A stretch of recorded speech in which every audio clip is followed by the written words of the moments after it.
Hello, my friend. How are you? I wanted to talk to you today about the passions. And I'm going to use this word sort of similarly to the way that the Greeks describe things. Now, the passions could be almost anything that has the potential to consume you, to capture your interest, to render you fixated. And the passions could be anything from a romance to a hobby to an addiction to anger, to love, to happiness, to laughter. Any of these things which you can immerse yourself in, which you find yourself lost in. This is sort of what I mean by the passions. The passions at a fundamental level are a category of experience. And anytime you're dealing with a category of experience, you have the potential to become lost in the experience, in the passion.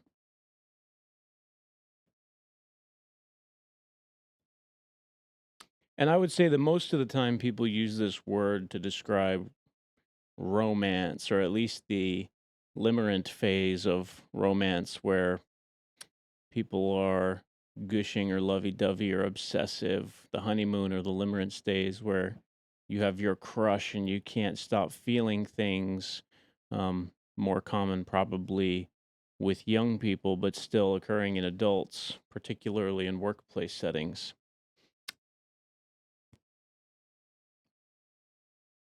The passions.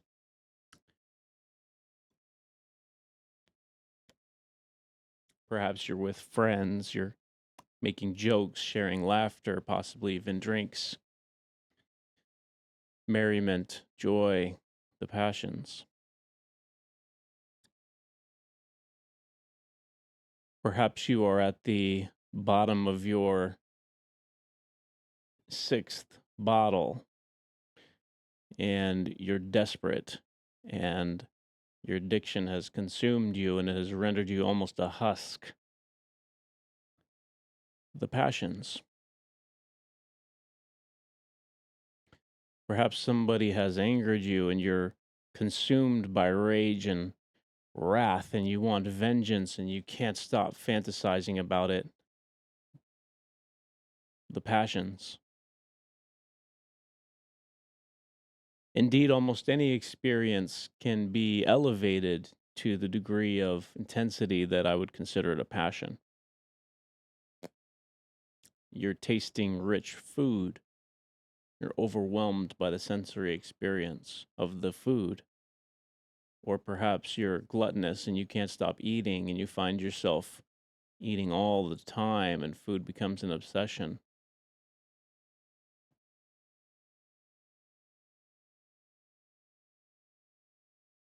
Why do we allow the passions to control us? How do we get to the point where one of our passions, which in theory are ostensibly there to make our lives rich or to help us in some way, how do we let them rip the control of the steering wheel from our hands and make us lose our own path?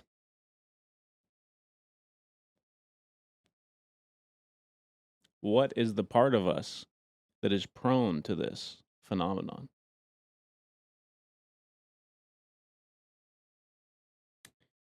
This brings a few things to mind. One of the things that this brings to mind is that you are a congregation of competing subpersonalities, and these competing subpersonalities will vie for control of the ship of your life. They will try to take the steering wheel from you and take you in the direction that they desire to go. And one day it may be one direction, and another day it may be another.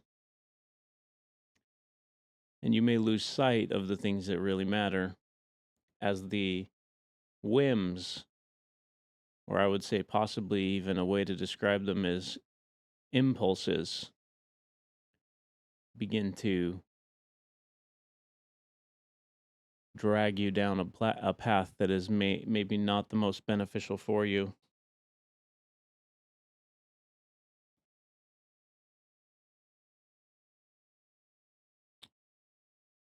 Hello, beautiful girl. This is Boba. She doesn't like cigars, but she's chosen to tolerate this, at least for the time being. We'll see how long this lasts. Now, I'm not going to make the case that passions are evil. I'm not going to make the case that desire is an intrinsically negative thing, or even that indulgence is necessarily a negative, but I am going to make the case that losing control is fundamentally not good for you, at least not as a strategy. There will be times when you can't resist it. There will be times when you just simply lose control and you find yourself floating down the river. The same river I talked about in my last video on chaos. But this time, we're assuming that you know how to swim and that you're aware that there's a river, and you're simply choosing not to. I want you to imagine for a moment, in the context of this example, that the river actually is your impulses this time.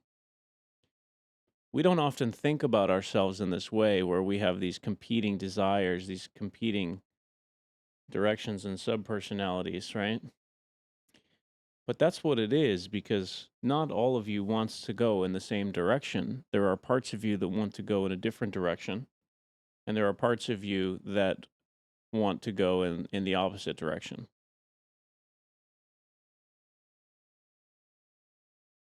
There are parts of you deep down which actually resent you. What I mean by you is the chooser. And I'm sorry, I have something in my eye. I can't seem to solve this. There's the part of you that is the chooser, the direction setter, the manager of the competing subpersonalities, and that part of you can be um, concerningly absent at times. Isn't it the case that so often we almost don't even attempt to manage ourselves? Whatever indulgence we desire, we simply grant it. We don't learn discipline. We don't learn self mastery. We don't learn control. We don't learn abstinence.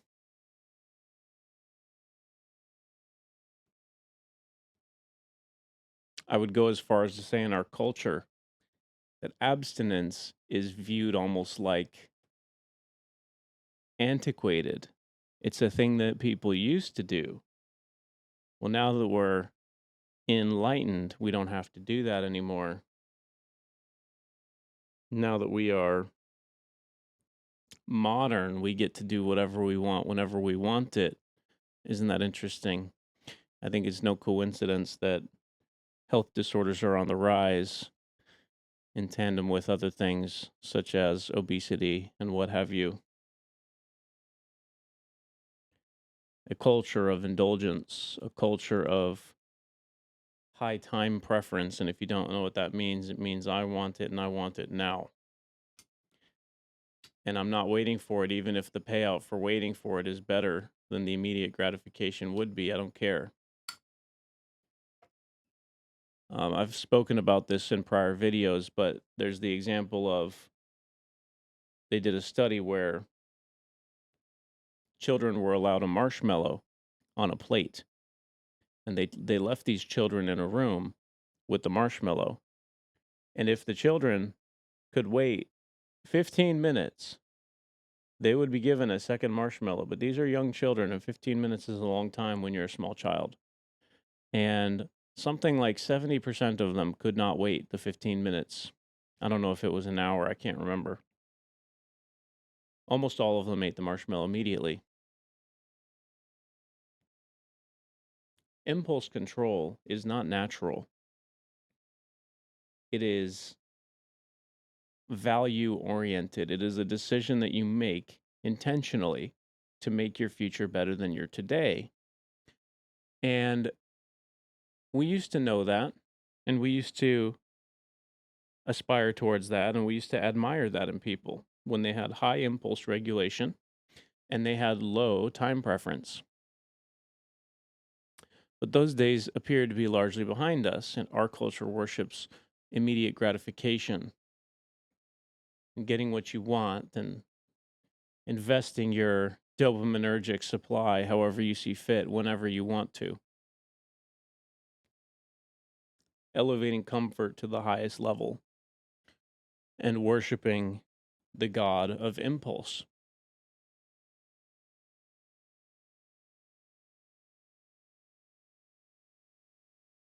Hence the passions.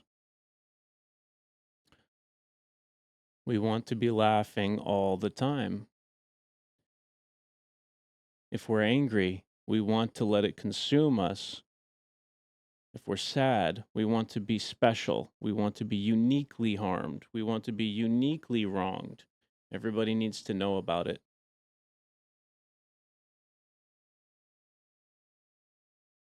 We want to have the best dessert. We want to have the richest main course. We want to have everything as good as it can possibly be. Live in the biggest house, drive the fastest car.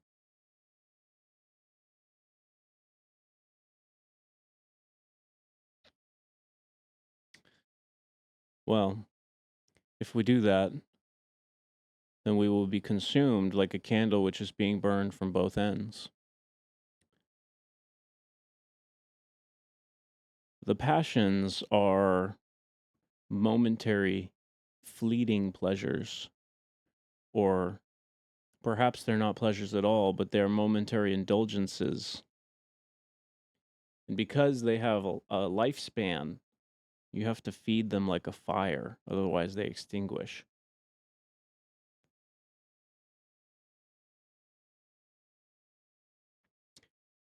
And so the passions have a desire to be fed. They crave additional fuel. And the only way they remain a passion is if you continue to amplify, which is why we call it chasing the dragon.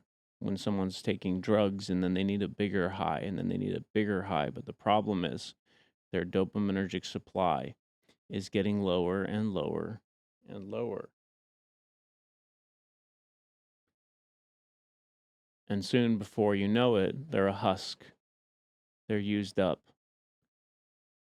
There's not much remaining of the person they used to be.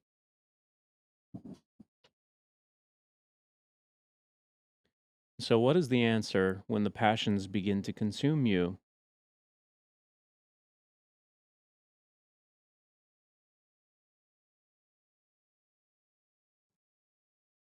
Unfortunately, it's the same thing for all of them. And the answer is not fun. It doesn't sound heroic. It feels like maybe it won't work when you hear it. But the actual answer is ignore them. Pretend like they're not there. Don't look at them. Allow them to fester and burn with no fuel. Don't refuel the passion. And before you know it, it grows weaker and weaker and weaker until it has really no control over you whatsoever.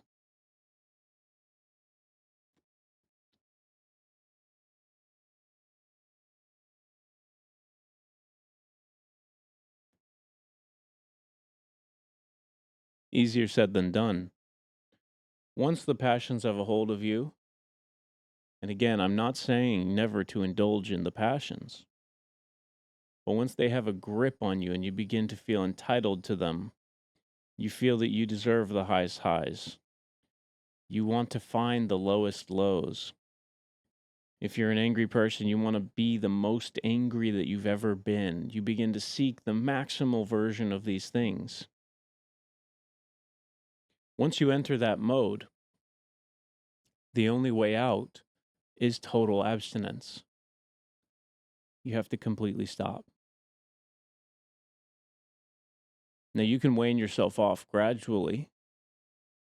You can stop abruptly. I'm not going to tell you how to do it because everybody's different. But in my case, complete and total abstinence is the only thing that works. Because the passions, when they get a grip on you, they become part of you. Like a demon possession, which has a hold on part of your spirit but doesn't feel like it's you. But my belief is that it is you. You've awoken one of the ugliest and most prone to misbehave parts of yourself, and you've empowered it, and you've taught it, and you've practiced it.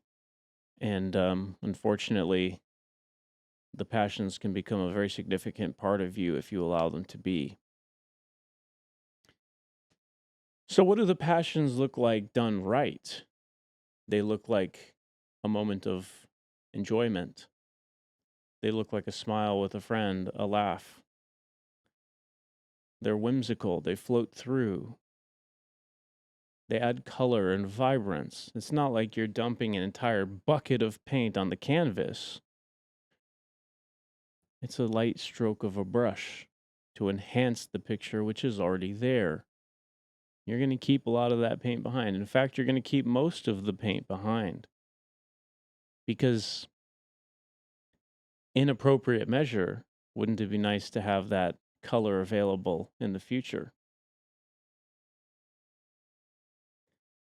It's one cigar and one glass of scotch with good company at the right time. Not every day for no reason. It's one small box, maybe 4 chocolate covered strawberries at a park.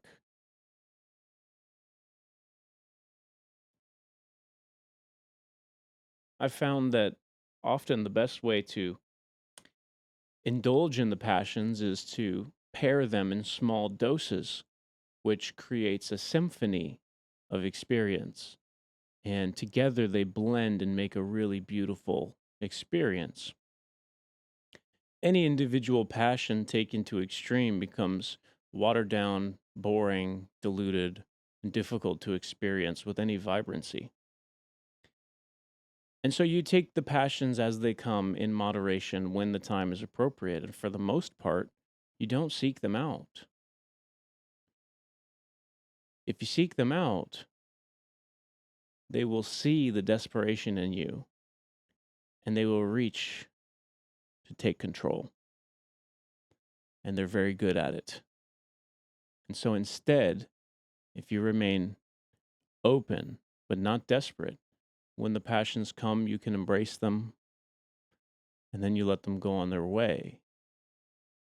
And this will be a much more fulfilling way to enjoy any of these passions. When the anger comes, you say, interesting. Why have I felt this? I see there's this thing which needs to be adjusted, fixed, changed, amended, healed, resolved. Let's do it. And then you move on. And the anger should not be kept in the room. It should be left behind where it belongs in the moment, which required resolution. Once the resolution is attained, the anger should go. Same for sadness. Why am I sad? What has happened? What are the circumstances? How can we resolve them? And then you move on. Same for happiness. Wow, this was a joyous moment. What a blissful experience. But you have to leave the happiness behind, otherwise it becomes the dragon that you chase and you'll never quite get its tail. And even when you think you've found it, you turn into Ouroboros and you begin eating yourself. So you can't chase it. Instead, you can incrementally establish the grounds upon which your life is opportune to experience more of the positive passions in appropriate times. And you begin to have a healthy relationship with the passions. Because the passions are not evil, they're part of the spice of life. But too much spice tastes like soap pretty often. So you want to be careful of that. At any rate, I hope you've enjoyed this video on the passions. If you have, please give a quick like, a subscribe, share with a friend if you think they'd benefit from this message. And best of luck dealing with the passions. I'll see you on the next one. Have a great night. Bye bye.